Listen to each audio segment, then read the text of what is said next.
आज तक रेडियो सुनता है सारा जहां।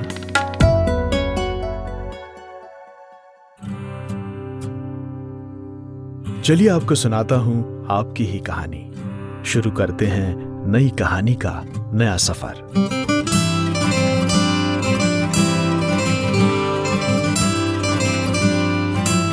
स्टोरी बॉक्स विद जमशेद कमर सिद्दीकी। दोस्तों, आज मैं आपको सुना रहा हूं साहित्य अकादमी पुरस्कार से सम्मानित बंगाली राइटर समरेश बसु की लिखी कहानी आदाब का हिंदी अनुवाद। हिंदी में इस कहानी का टाइटल एक सिगरेट दो अजनबी रखा है। उम्मीद है कहानी आपको अच्छी लगेगी। चलिए शुरू करते हैं।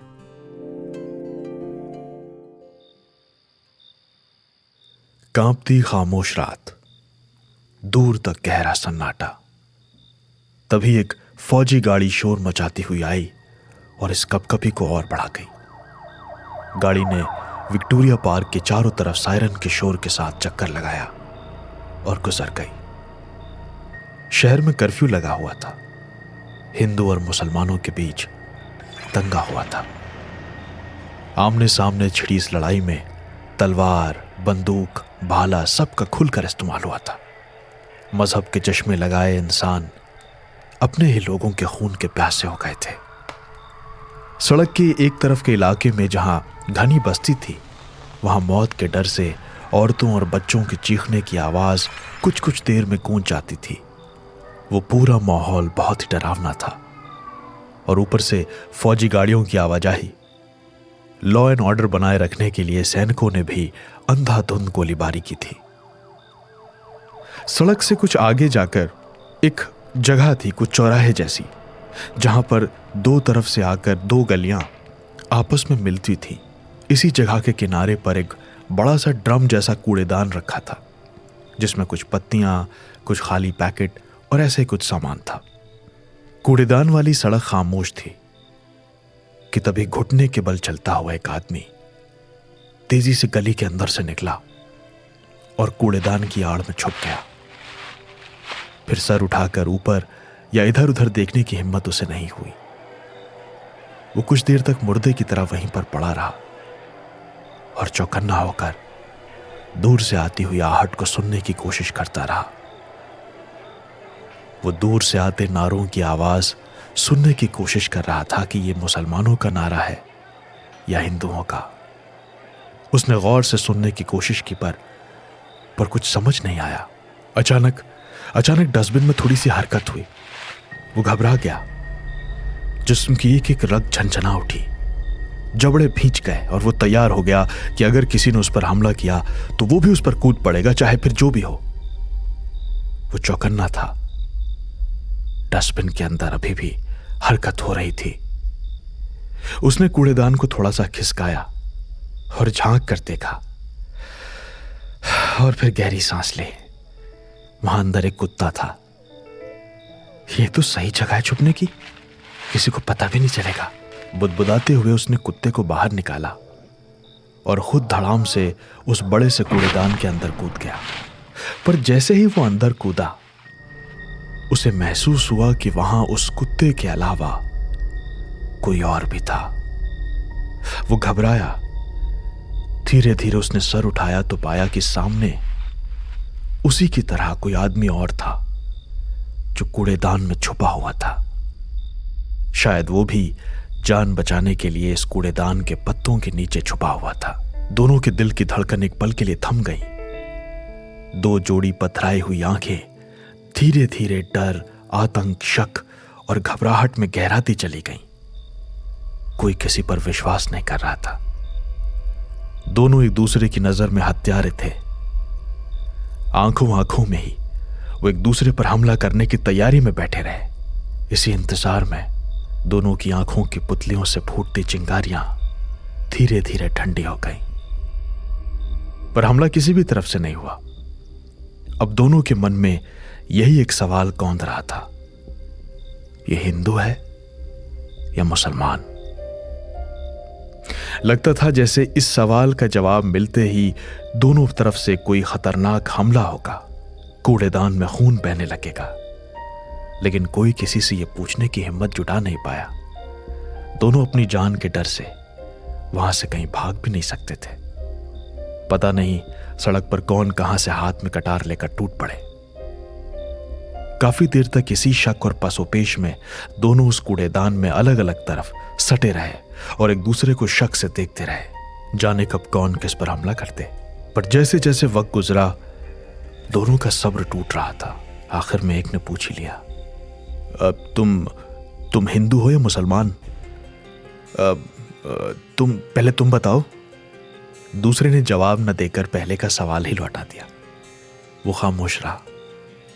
अपनी असल धार्मिक पहचान बताने के लिए दोनों में से कोई तैयार नहीं था। शक के झूले में दोनों का मन झूल रहा था। कुछ देर बाद पहला सवाल दब गया और एक नया सवाल उभरा। घर कहाँ है तुम्हारा? एक ने पूछा। गंगा के उस तरफ, सुबैडा में। तुम्हारा? मेरा चाशड़ा में है, नारायणगंज के पास। करते क्या हो वैसे तुम? मैं मेरी एक नाव है, नाव चलाता हूँ, माझी हूँ। और तुम? मैं तो वो नारायणगंज में एक सूती मिल है ना, उसी मिल में काम करता हूँ, मजदूर हूँ। इस सवाल जवाब के बाद फिर वही चुप्पी। हाथ को हाथ ना सूझने वाले अंधेरे में एक दूसरे का चेहरा टटोल रही थी। साथ ही ये भी देखने की कोशिश कर रही थी कि दोनों ने कैसे कपड़े पहन रखे हैं, क्योंकि पहचान तो कपड़ों से भी हो जाती है। अंधेरा तो था ही और कूड़ेदान के अंदर से बाहर कुछ दिख भी नहीं रहा था। तभी अचानक एक शोर सा गूंजा। दोनों चौंक गए। दोनों ही तरफ की आवाजें थीं। लोग चीख रहे थे। उनके गुस्से से भरी नफरत भरी आवाजें कूड़ेदान में छुपे सूत कारखाने का मजदूर और नाव का माझी दोनों ही सुनकर कांप रहे थे। मिल मजदूर के गले से भर्राई सी आवाज निकली। लगता है सड़क के किनारे पर ही मारकाट मची है। हाँ, मुझे लगता है हमें यहां से निकलना चाहिए। क्या कहते हो? यहां से कहीं और चलें? माझी ने कहा। कपड़ा मजदूर बोला, रुको। अरे उठना नहीं, जान देनी है क्या? माझी उसकी बात सुनकर रुक तो गया, लेकिन मन ही मन उसे कुछ शक भी हुआ। कहीं यह आदमी किसी बुरी नीयत से तो नहीं मुझे रोक रहा है? कहीं इसका कोई इरादा कुछ और तो नहीं है जिसके लिए ये मुझे यहां रोके रखना चाहता है? माझी ने मजदूर की आंखें पढ़ने की कोशिश की, पर वो कुछ कह नहीं सका। बैठे रहो, जैसे पड़े हो वैसे पड़े रहो, बाहर नहीं निकल सकते। माझी का दिल मजदूर की बात सुनकर बैठ गया। उसकी आंखों में अब भी शक था। उसने कुछ सोचा और फिर घबराते हुए कहा, अब क्यों भला क्यों रुकना है यहां पर? मिल मजदूर बोला, अरे क्यों का क्या मतलब है? मरना चाहते हो क्या? बाहर निकलकर 10 कदम भी नहीं जा पाओगे, गोली पड़ जाएगी। वो उसकी आंखों में सच पहचानने की कोशिश करते हुए बोला, अरे जाऊंगा नहीं तो क्या इसी अंधी गली में पड़ा रहूंगा, यही कूड़ेदान में? अब मजदूर के मन में माझी के लिए शक पैदा हुआ। कहीं ये यहां से जाकर मेरी मुखबरी तो नहीं करना चाहता है? हो सकता है इसके साथ ही बाहर या गली के नुक्कड़ पर हो। वो घबराया। अब मतलब क्या है तुम्हारा? हाँ, मुझे तो तुम्हारे ऊपर ही शक हो रहा है। तुमने तो ये भी नहीं बताया कि तुम्हारी जात क्या है। कौन हो तुम? हाँ, इधर देखो। ऐसा तो नहीं कि बाद में अपने लोगों को बुलाकर तुम मुझ पर ही टूट पड़ो। कूड़ेदान में सर और झुकाकर उसने कहा, अरे क्या बकवास कर रहे हो तुम? माझी वक्त और जगह की नजाकत को अनदेखा करता हुआ लगभग चीख कर बोला। दोनों ने फिर एक दूसरे को देखा। मजदूर की बातों में ऐसा कुछ तो था कि माझी को थोड़ा भरोसा हो गया। बोला, तुम चले गए तो मैं यहां अकेला थोड़ी बैठा रहूंगा। शोरगुल कहीं दूर जाकर थम गया। अंधेरी रात एक बार फिर मौत की तरह खामोश और ठंडी हो गई। कुछ वक्त के बाद मौत का इंतजार करते ही बीते, जैसे अंधेरी गली के बीचों बीच और कूड़ेदान में छुपे दो अजनबी अपनी अपनी मुसीबतों, घर के लोगों, माँ, बीवी और बच्चों के बारे में सोच रहे थे। उनकी आंखों में सवाल थे, क्या अब वो अपने लोगों से दोबारा मिल पाएंगे? और इसकी भी क्या गारंटी है कि घर पर सबके सब जिंदा मिलेंगे? न कोई बात, न ख्याल, न सर, न पांव। पता नहीं कहां से यह दंगा शुरू हुआ, किसने किसका क्या बिगाड़ा था। इन दो अजनबियों को कुछ भी नहीं पता था। फिर इन्हें क्यों कूड़ेदान में छुपना पड़ा? काश किसी के पास इसका जवाब होता। वो दोनों कूड़ेदान में उस बदबूदार कूड़े में अपना सर धंसाए अभी भी घर वालों को याद कर रहे थे। घर की दीवारें, आंगन, बच्चे, उनकी हंसी खुशी, गपबाजी और कह कहे, उनकी गीली आंखों में ये सब कुछ याद बनकर झिलमिला रहा था। और तभी पल एक पल में याद आ रहे थे मार काट और एक दूसरे की जान लेने को तैयार लोग, और खून की गंगा बहाने को जो उतारू थे। इंसान इतना बेदिल, इतना बेरहम कैसे हो जाता है? कैसी सनक है ये? सूत फैक्ट्री में काम करने वाले मजदूर ने एक ठंडी सांस भरी। उसकी देखा देखी माजी ने भी लंबी आह भरी।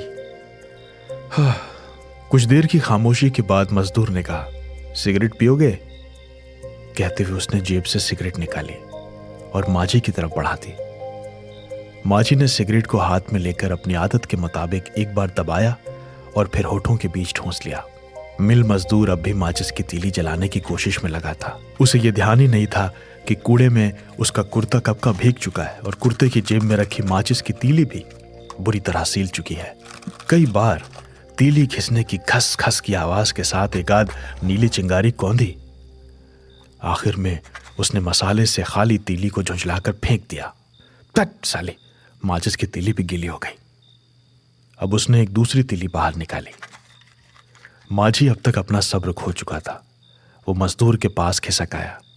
अरे जलेगी जलेगी, लाओ मुझे दो, मुझे दो, कहते हुए माजी ने अपना हाथ आगे बढ़ाया और मिल मजदूर से माचिस लगभग छीन ली। और उसके बाद एक दो बार खस खस की आवाज होने लगी। माजी तीली खिसे जा रहा था कि तभी तीली जल गई और जलते ही माजी के मुंह से निकला, अरे वाह, अल्लाह का शुक्र है, जल गई। ये सुनते ही होठों में सिगरेट दबाए मिल मजदूर का मुंह खुला का खुला रह गया। सिगरेट उसके होठों से सरक कर नीचे गिर गई। तो तुम, वो बस इतना ही कह पाया और तभी हवा का एक झोंका आया और तीली बुझाकर चला गया। इस बीहड़ अंधेरे में एक बार फिर से दो जोड़ी आंखें अविश्वास में फैल गई थीं। कुछ एक पल इसी ठंडी खामोशी में बीते। माजी बोला, हाँ मैं मुसलमान हूं। और मुसलमान हूं तो क्या हुआ? हाँ, मुसलमान होना कोई खराब बात है क्या? मिल मजदूर ने डरते जवाब दिया, नहीं, ऐसा तो मैंने नहीं कहा, लेकिन तभी उसकी नजर माजी के बगल में दबी पोटली पर गई। उसमें क्या है? हाँ, तुम्हारी पोटली में क्या है? देखो सच सच बताना, हाँ? इसमें क्या है? माजी बोला, इसमें? अरे इसमें क्या है? कुछ भी नहीं, बस बच्चों के लिए 2 कुर्ते हैं, उनकी अम्मी के लिए एक साड़ी है, कल ईद है, मालूम तो होगा। मजदूर बोला, तुम सच बोल रहे हो ना? पोटली में कोई और चीज तो नहीं है? सूती मिल का मजदूर जैसे उसकी बातों में यकीन नहीं कर पा रहा था। अरे मैं झूठ बोल रहा हूं क्या? लो, भरोसा नहीं तो देख लो, खुद ही देख लो। मुस्लिम माझी ने अपनी पोटली को मिल मजदूर की तरफ बढ़ा दिया। वो बोला, अरे ऐसी बात नहीं है भाई, अब देखने को क्या है भला इसमें, लेकिन अब आजकल जैसी हवा चल रही है, तुम तो देख ही रहे हो, किसी पर भरोसा किया जा सकता है क्या? हाँ, तुम ही बताओ। माजी बोला, बस यही तो रोना है भाई। अच्छा एक बात बताओ, तुमने तो अपने पास ऐसा वैसा कुछ नहीं रखा है? अरे भगवान की कसम खाकर कह सकता हूं भाई, एक सुई तक नहीं है। अपनी जान बचाकर किसी तरह लौट जाऊं, बस यही बहुत है। और ये कहते हुए मिल मजदूर ने अपने कुर्ते और घुटने के ऊपर तक चढ़ी धोती को झटक दिया। फिर दोनों अगल बगल सटकर बैठ गए और सिगरेट सुलगाकर चुपचाप कश मारने लगे। कुछ देर बाद माजी बोला, पता नहीं ये लोग जो लोगों को मारने पर उतारू हैं, अरे घर की औरतों बच्चों को मारकर इन्हें क्या मिलना है?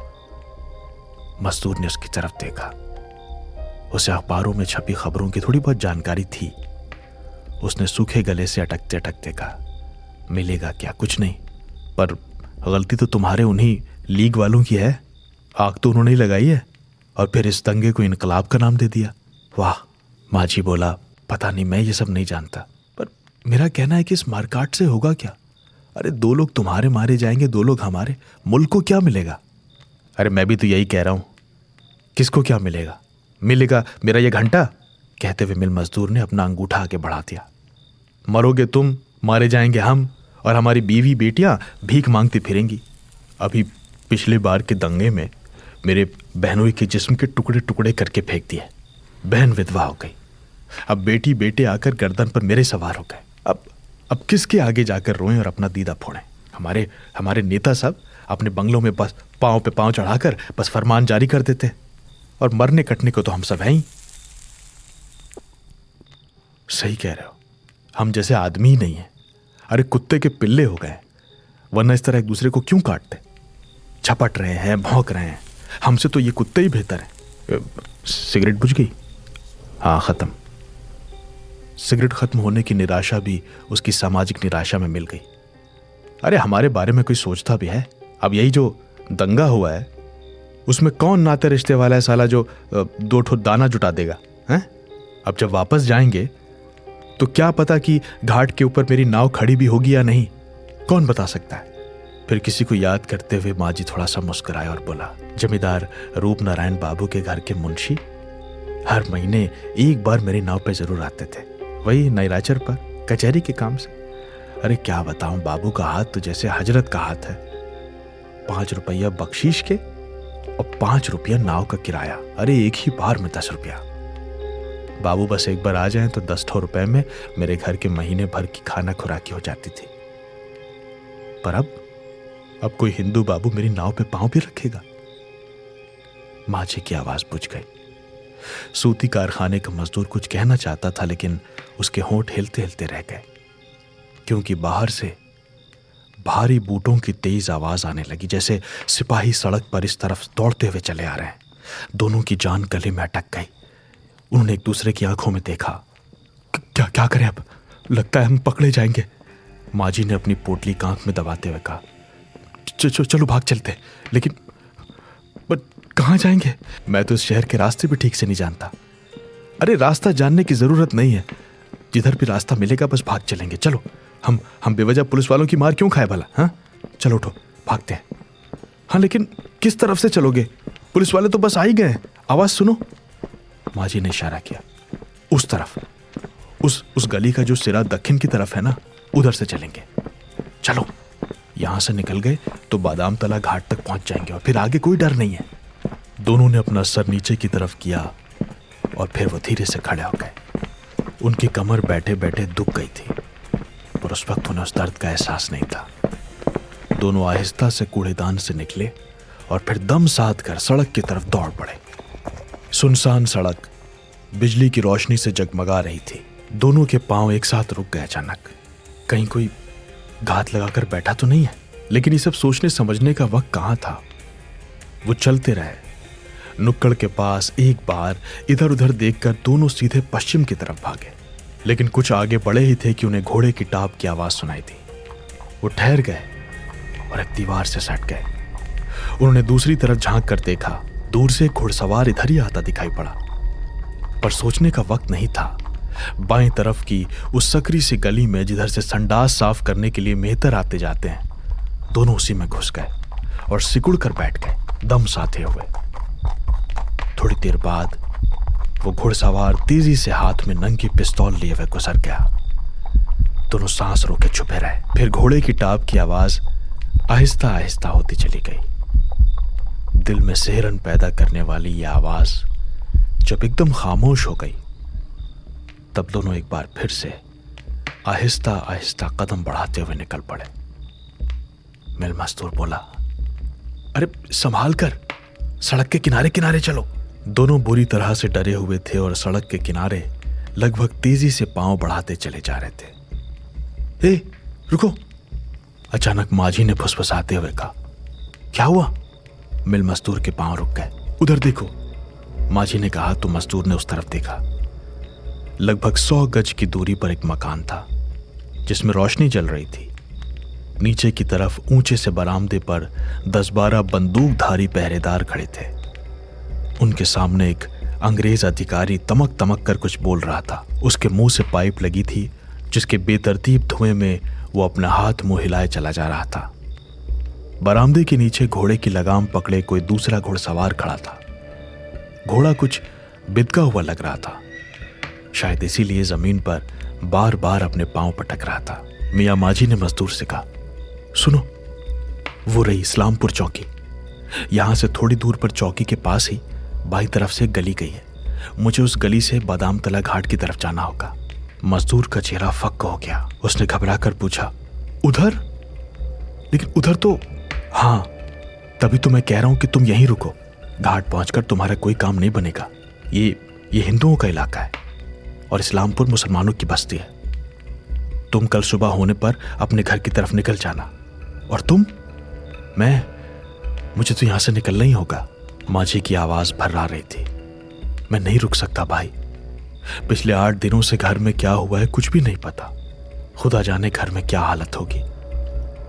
किसी तरह मैं उस गली से घुस गया तो आगे सब आसान है। वहां तो सब मुसलमानों का इलाका है और अगर नाव नहीं भी मिली तो मैं तो तैर के चला जाऊंगा।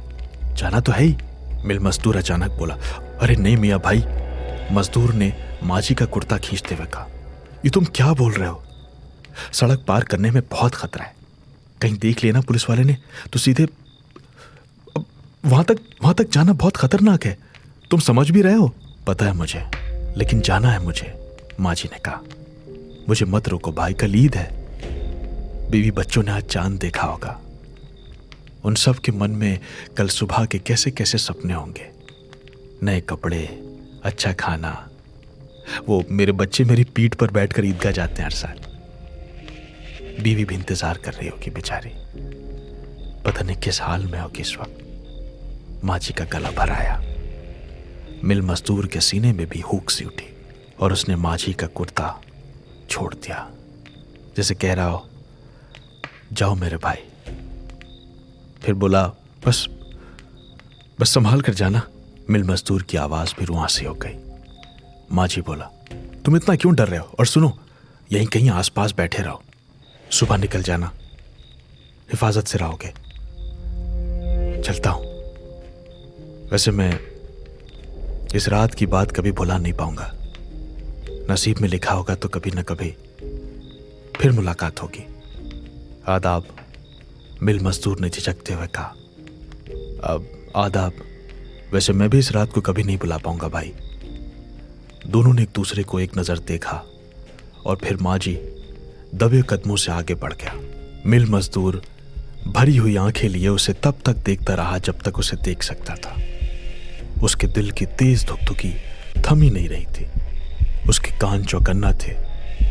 हे भगवान, बेचारा माजी किसी मुसीबत में न फंस जाए। वो थोड़ी देर तक इसी तरह दम साधे खड़ा रहा। कुछ देर बाद उसे लगा कि माजी अब तक निकल चुका होगा। वो सड़क पार कर चुका होगा। कल की सुबह उसके घर में नई खुशियां लेकर आएंगी। उसके घर वाले, उसकी बीवी, उसके बच्चे कितनी खुशी से नए नए कपड़े पहनेंगे, खुशियां मनाएंगे। और बच्चे तो बाप के कलेजे का टुकड़ा ही होते हैं। मिल मजदूर ने एक गहरी सांस भरी। वो पलटकर सड़क पर 2 कदम चला ही था कि एक तेज आवाज गूंज गई। ए, रुको, तुम कहां जा रहे हो?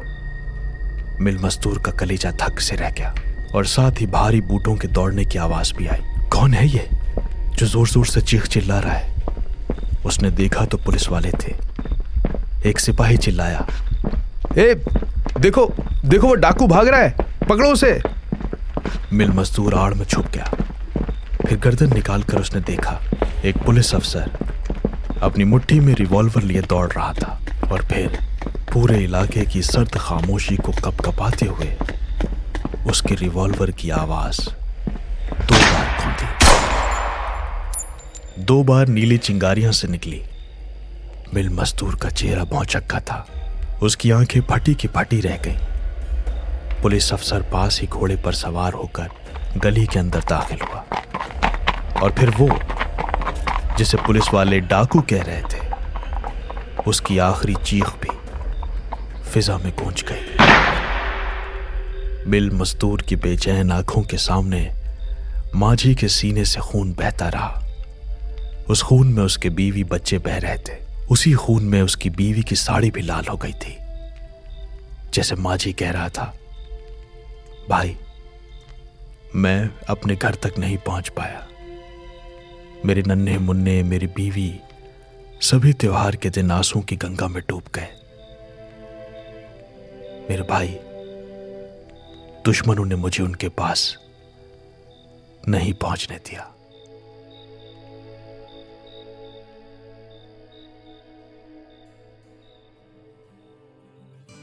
तो दोस्तों, ये थी आज की कहानी। उम्मीद है आपको पसंद आई होगी। आप इसके बारे में बताइएगा जरूर। पता वही है radio@aajtak.com। और एक रिक्वेस्ट जो बहुत जरूरी है वो ये है कि अगर आप ये शो स्पॉटिफाई, एप्पल पॉडकास्ट या गूगल पॉडकास्ट पर सुन रहे हैं तो प्लीज हमें रेटिंग्स दीजिए और फॉलो का बटन दबाइए।